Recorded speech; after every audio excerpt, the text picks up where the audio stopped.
Nagi, pagaliau jis išėjo. Mama? Labas, Saulelė. Bet mes kaip ne... Kaip mane radai? Oho, aš ėjau pagal kvapą. Neįsivaizduojamai bjaurios ir skaudžios išdavystės kvapą.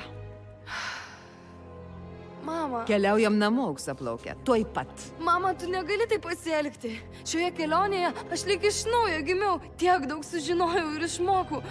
Sutikau vaikiną. Taip, ieškoma vagį, labai didžiuojuosi. Eime greičiau.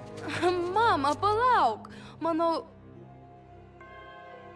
aš jam patinku. Patinki, atsipeikik, tai juk beprotybė. Bet mama, Ar bent nutuoki, ką tu šneki?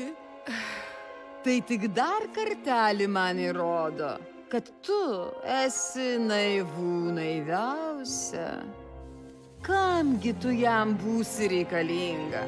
Gal manai norėtų tave vest?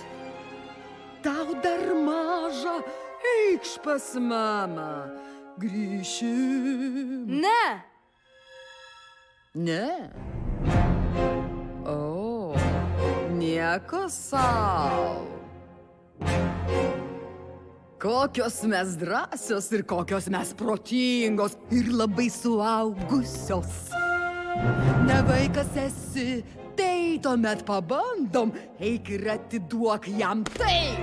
Iš kur tu štai, ko nori jis? Jam tavęs nereikia, duok ir jis ją pasirinks. Pažiūrėsim. Ką čia žiūrėt?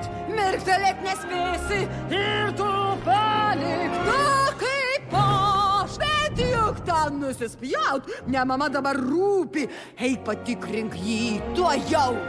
Mama, palauk. Kai